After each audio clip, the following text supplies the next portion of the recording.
Assalamualaikum warahmatullahi wabarakatuh, Sobat Misteri Sunyi Mencekam.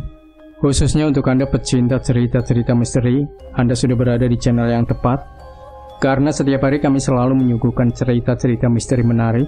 Dan untuk kesempatan kali ini, kami masih akan melanjutkan sebuah kisah misteri yang berjudul Jelmaan Siluman Ular Bagian 2. Dan akhirnya malam yang dinantikan pun tiba. Kini Marlina sedang duduk berkhidmat di atas ranjang dalam sebuah kamar hotel melati yang dia sewa. Dia sengaja mencari hotel yang letaknya jauh dari rumah karena takut kalau ada tetangga yang memergoki. Dia pun terpaksa berbohong pada Sinta dengan mengatakan kalau dia harus lembur sampai besok pagi. Diliriknya jam dinding, hampir tengah malam. Rasa gelisah dan gugup bercampur jadi satu dengan irama jantungnya yang berdetak tak beraturan. Tenang Marlina, tenang, kamu pasti bisa. Ingat uangnya. Batinnya coba membesarkan nyali demi meredam rasa gugup. Dipandanginya ranjang penuh taburan bunga yang menebarkan aroma wangi sedap malam. Dipastikannya kembali aroma tubuhnya sendiri yang tercium tak kalah semerbak. Sebentar lagi dia datang, tak ada lagi kata mundur. Sudah terlambat untuk berpikir ulang. Kesulitan hidup yang selama ini dia alami bagai bara api yang membakar tekadnya. Teng. Jarum jam menunjukkan tepat pukul 12 malam. Mendadak suasana jadi hening, dunia seolah terhenti. Deru kendaraan yang lalu lalang di luar sana seakan hilang begitu saja. Lalu entah dari mana, ada hawa dingin yang berembus menerpa tengkuk Marlina hingga dia merinding. Udara dalam kamar tiba-tiba saja terasa begitu dingin. Marlina makin gelisah terbawa suasana yang menjurus mistis. Hingga tak lama berselang, lampu kamarnya tiba-tiba saja berkedip-kedip lalu mati. Marlina spontan mendongakkan kepala. Apakah ini bertanda kalau calon suaminya sudah hadir? Tapi dia malah khawatir kalau lampunya mungkin saja memang bermasalah. Marlina turun dari ranjang sekedar untuk memeriksa. Dia tak ingin hal sepele macam ini jadi merusak segalanya. Namun tiba-tiba, "Apa kamu sudah siap?" Marlina kaget, suara siapa itu? Dia memicingkan mata, memaksakan pandangan menembus remang demi melihat ke arah sumber suara. Dan akhirnya dia temukan apa yang dia cari. Di sana, di balik kegelapan, terlihat seorang lelaki sedang duduk di kursi membelakangi dirinya. Padahal jelas-jelas kursi itu tadinya ada di tempat lain. Bagaimana bisa? Lantas Marlina teringat cerita Ningsih. Kalau siluman itu bisa hadir dengan berbagai macam cara. Namun Marlina tak berani mendekat. Sementara lelaki itu masih duduk di sana, seolah sedang menikmati suasana. "Kenapa diam? Apa kamu sudah siap?" tanya lelaki itu mengulangi pertanyaannya. Marlina mengangguk. Dia berusaha bersikap setenang mungkin. Tapi rasa takut yang sejak tadi jinak kini malah merajalela. "Buka pakaianmu. Berbaringlah di atas ranjang." Perintah lelaki itu dengan suara yang berat dan berwibawa, layaknya raja yang tengah bersabda. Marlina ragu, tapi mau bagaimana lagi? Batinnya mengatakan kalau dia harus menuruti permintaan itu. Meski malu-malu, dia mulai menanggalkan seluruh pakaiannya, kemudian berbaring di atas ranjang dengan tubuh yang kini polos. Dalam posisi rebah, mata Marlina terpejam. Jujur saja dia benar-benar takut.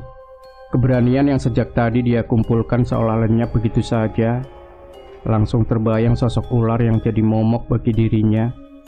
Sejenak Marlina menunggu perintah selanjutnya, namun suasana yang kembali hening malah membuatnya jadi heran sendiri.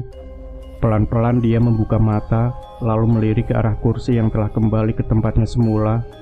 Tapi lelaki itu sudah tak ada. Kemana dia?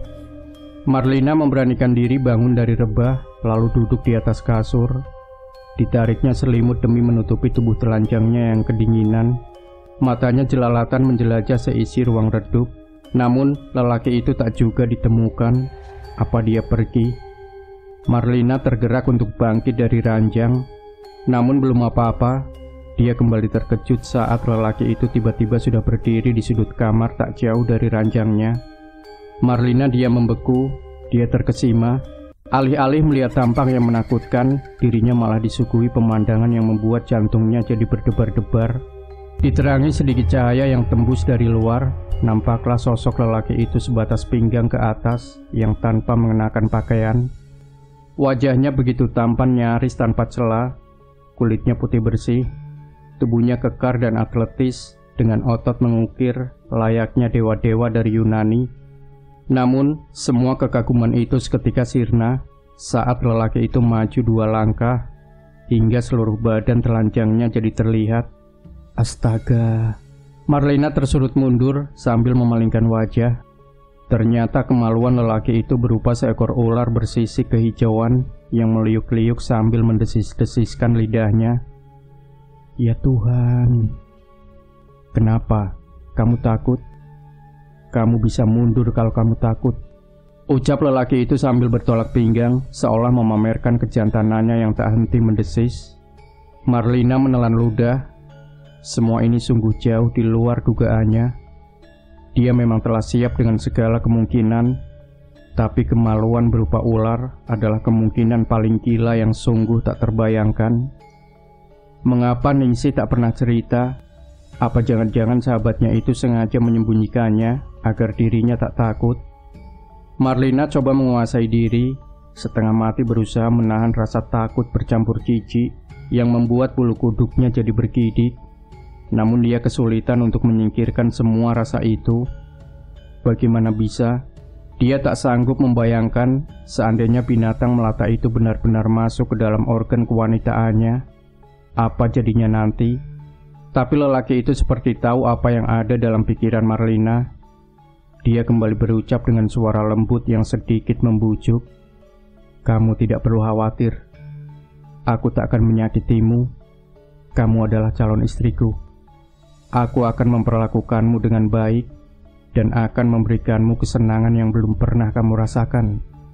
Mendengar ucapan itu, Marlina jadi sedikit lebih tenang, tapi dia belum sepenuhnya percaya. Apa ia seperti itu? Bagaimana kalau dia bohong?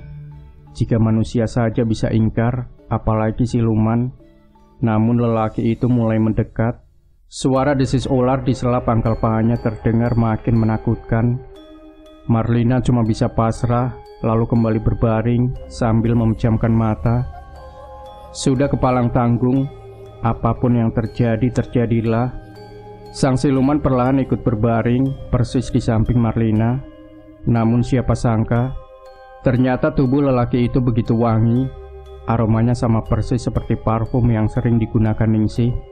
Lelaki itu pun memulai aksinya. Marlina hanya diam ketika sang siluman mulai menjamah setiap jengkal lekuk tubuhnya yang padat berisi. Lelaki itu benar-benar menepati ucapannya. Sentuhannya begitu lembut hingga membuat Marlina mulai terlena. Namun, ketika kedua paha Marlina dibentangkan dan ular kejantanan lelaki itu menemukan sarangnya, Marlina seketika memekik. Tapi pekiknya bukan karena sakit, melainkan karena terkejut merasakan sensasi rasa yang sungguh luar biasa. Marlina memang sudah pernah menikah sebelumnya, namun dia tak pernah merasakan hal semacam itu saat melakukannya dengan suaminya dulu. Dan akhirnya terjadilah. Dua makhluk berbeda alam menyatu dalam sebuah perbuatan terlarang. Marlina bagai dibawa terbang menembus awan. Rasanya seperti masuk ke alam mimpi hingga waktu seolah terabaikan. Entah berapa lama semua itu terjadi, sampai akhirnya semuanya selesai. Marlina terkulai lemas sambil menggigit bibir. Rasa takutnya sudah hilang entah kemana, berganti dengan luapan rasa yang tak bisa diungkapkan dengan kata-kata. Namun, sejak tadi matanya tetap terpejam. Tapi dengan begitu, justru semuanya bisa dia nikmati tanpa rasa takut. Istriku, aku pergi dulu, sampai jumpa lagi.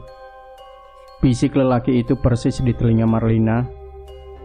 Marlina cuma mengangguk, lalu memberanikan diri membuka mata.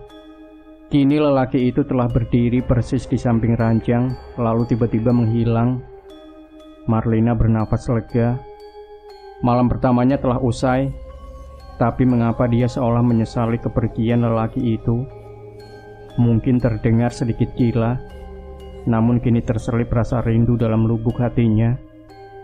Marlina meraih segelas air putih di atas meja yang ada di samping ranjang. Dia tenggak isinya sampai habis. Tubuhnya yang lengket bermandikan peluh membuatnya jadi jengah. Dia ingin segera mandi.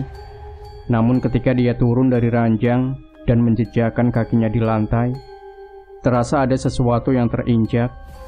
Dia spontan melihat ke bawah dan langsung terperangah sampai melongo. Uang. Lantainya penuh dengan uang, bertebaran memenuhi lantai di sekitar ranjangnya. Gila, apakah ini nyata? Diambilnya selembar uang pecahan 100.000, lalu diterawangnya untuk memastikan kalau itu benar-benar uang asli. Kemudian dia pun melonjak kegirangan seperti orang gila.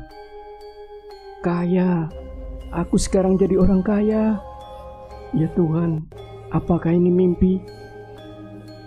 Lalu dia tersenyum geli. Jelas-jelas dia tak bermimpi.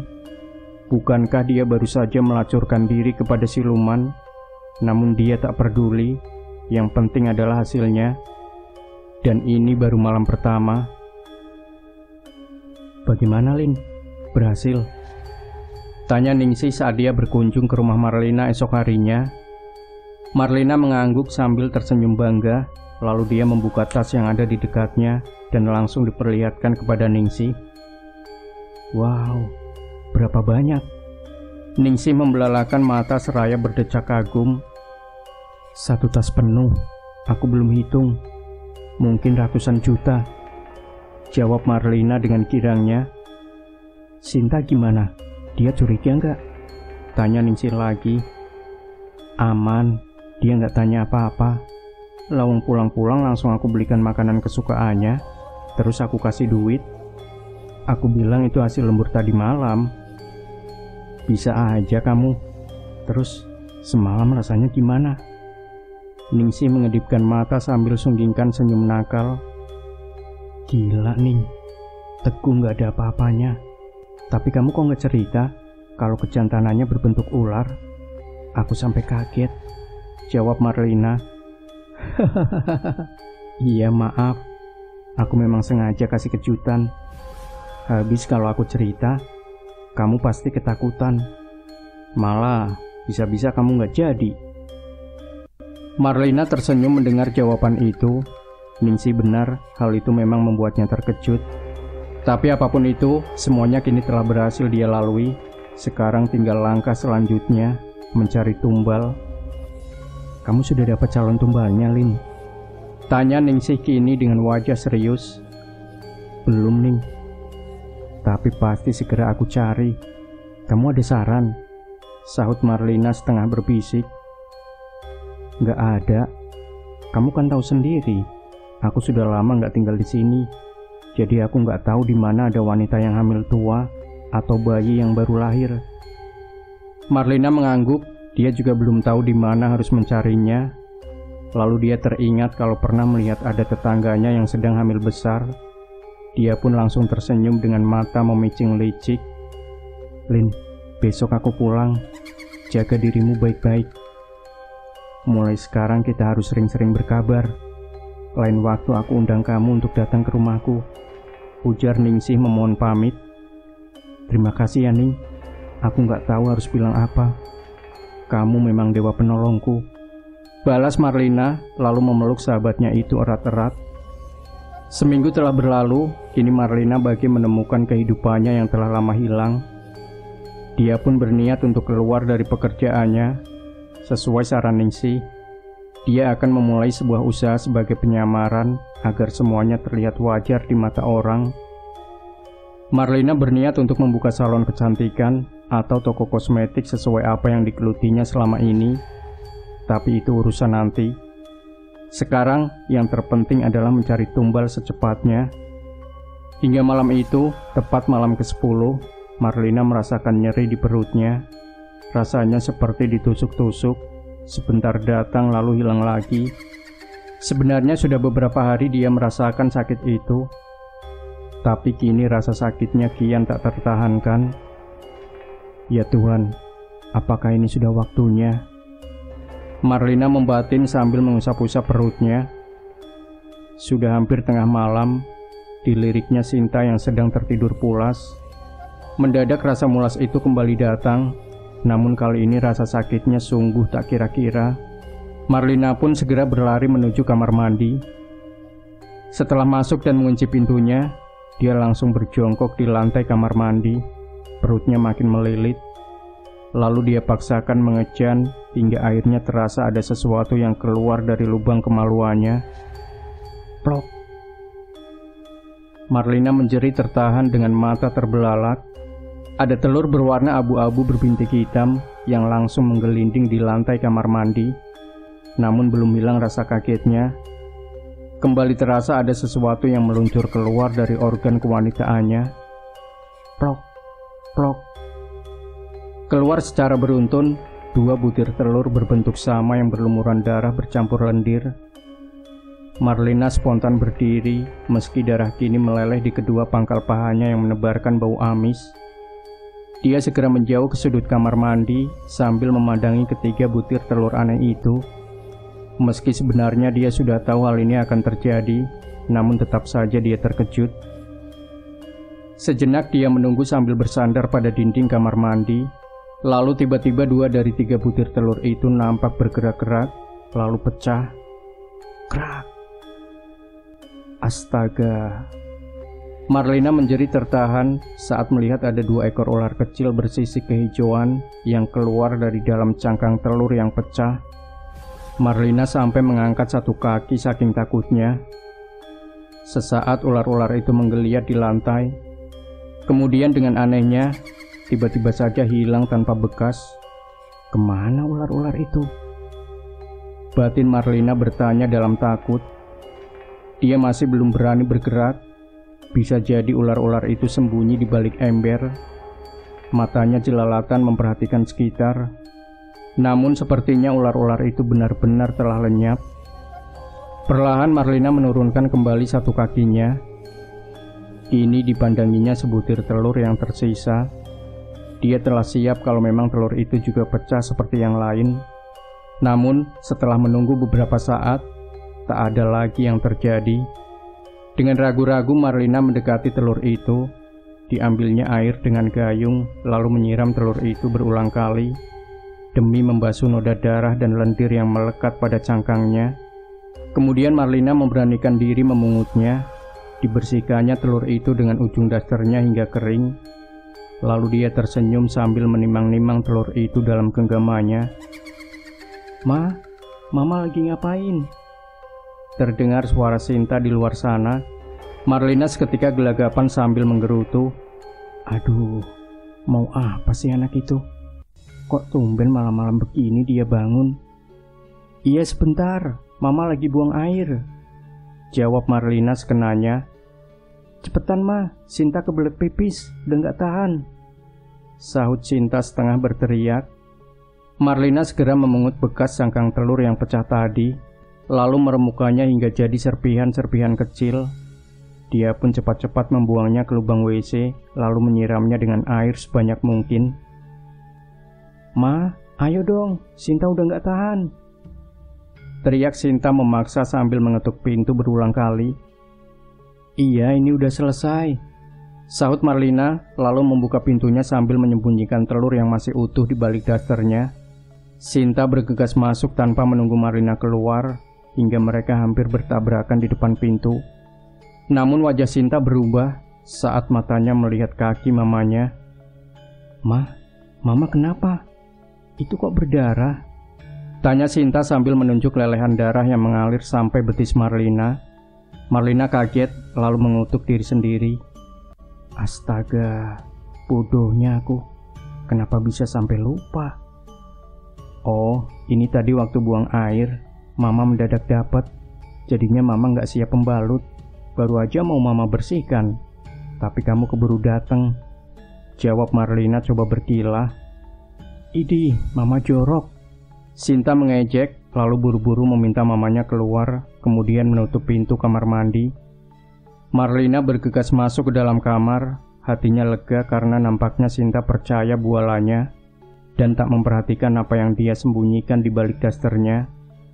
Dia cepat-cepat sembunyikan telur itu dalam lemari, di sela-sela tumpukan pakaian lama pada ambalan paling bawah. Dia yakin kalau Sinta tak akan bisa menemukannya. Lantas dibersihkannya lelehan darah pada kedua kakinya. Berlembar-lembar tisu dihabiskan hingga akhirnya noda itu hilang, meski bau amisnya masih samar tercium. Mama. Terdengar suara Sinta memekik dari kamar mandi.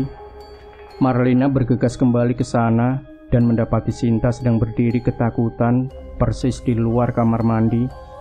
Kenapa? Tanya Marlina. Ular, Ma. Ada ular kecil-kecil di dalam kamar mandi. Sahut Sinta setengah berteriak dengan wajah pucat sambil menunjuk-nunjuk. Ya Tuhan, jangan-jangan ular yang tadi. Batin Marlina coba menerka. Diambilnya sapu demi mempersenjatai diri. Mendadak terdengar suara yang begitu dia kenali. Jangan kamu sakiti ular-ular itu. Mereka anak-anak kita. Marlina kaget hingga sapu di tangannya terlepas.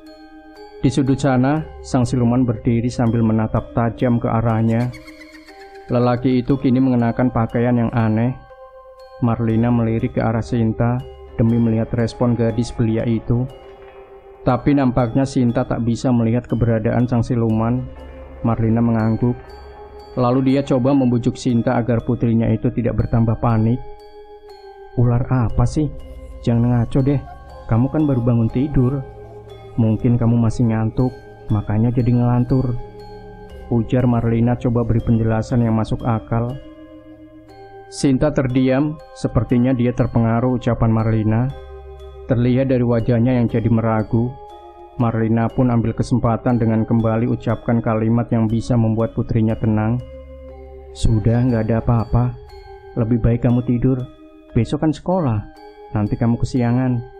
Sinta mengangguk mengiyakan. Dia pun berbalik pergi menuju kamar. Marlina lega. Matanya kembali melirik ke arah siluman tadi. Namun rupanya dia telah pergi. Sesaat Marlina tertegun. Terngiang kembali ucapan siluman itu. Anak-anakku. Ya Tuhan, aku punya anak seekor ular. Namun Marlina tak ingin perasaannya terlalu larut dalam drama. Dia sadar diri kalau ini adalah resiko dari perbuatannya. Sebuah resiko yang dianggapnya setimpal dengan hasil yang dia raih. Dia pun kembali masuk ke kamar mandi demi membilas kaki dan kemaluannya yang masih berbau amis. Namun setelah selesai dan baru saja melangkah keluar dari kamar mandi, dia merasa ada sesuatu yang licin menyentuh mata kakinya. Astaga, ular-ular tadi entah dari mana datangnya, tiba-tiba saja sudah melilit pergelangan kakinya. Setengah mati Marlina menahan diri agar tak menjerit. Tapi rasa jijik bercampur takut membuat tubuhnya jadi gemetar. Sejenak Marlina cuma bisa diam mematung. Dia tak tahu harus bagaimana. Ingin rasanya dia ambil sapu atau apapun untuk mengusir ular-ular itu. Namun dia sadar kalau dia tak boleh melakukannya. Suka tak suka, mau tak mau, dia harus menerima keberadaan ular-ular itu sebagai anak-anaknya. Lalu tiba-tiba ular itu menggigit kakinya. Marlina spontan menjerit sambil menutup mulutnya dengan tangan agar suaranya redam. Dia tak mau kalau Sinta sampai mendengarnya. Marlina meringis menahan rasa nyeri saat kedua ular itu seolah menghisap darahnya. Hingga akhirnya ular-ular itu melepaskan pagutannya lalu merayap pergi meninggalkan Marlina yang merasakan kakinya kini jadi nyut-nyutan.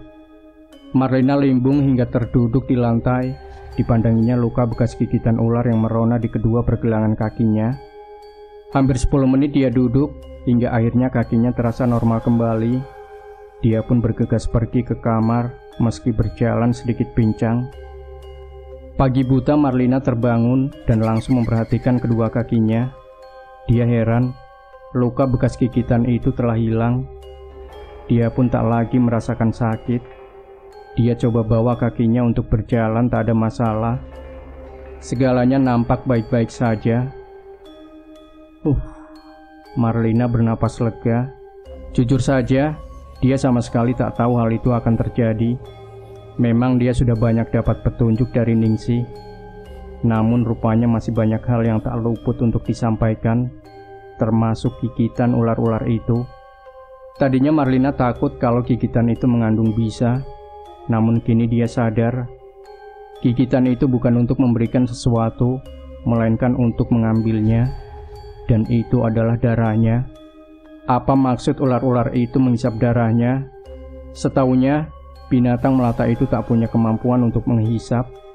Namun dia sadar ini bukan ular biasa. Nanti dia hendak tanyakan hal itu pada Ningsih. Marlina menjalankan rutinitas pagi seperti biasanya. Namun sejak dia punya banyak uang, dia jadi sedikit malas untuk melakukan semua itu. Dia sudah tak sabar ingin segera membeli rumah yang jauh lebih besar dan mempekerjakan pembantu untuk mengurus segalanya. Sama seperti saat dia masih tinggal bersama orang tuanya di masa jayanya dulu. Namun dia sadar kalau uangnya saat ini belum cukup. Dia pun makin tak sabar menunggu malam berikutnya. Harus diakui, kini dia rindu pada suami gaibnya itu. Wajahnya yang tampan, tubuhnya yang kekar, serta kemampuannya dalam memuaskan hasrat sungguh membekas dalam ingatan. Tapi segala lamunannya seketika buyar saat dia teringat sesuatu yang teramat penting, mencari tumbal. Nah, Sobat Misteri Sunyi Mencekam, cerita ini masih ada 3 part lagi yang tidak boleh Anda lewatkan. Dan jangan lupa berikan komentar Anda, like, share video ini, subscribe channel Sunyi Mencekam, dan nantikan kembali cerita-cerita misteri terbaru dari kami. Wassalamualaikum warahmatullahi wabarakatuh.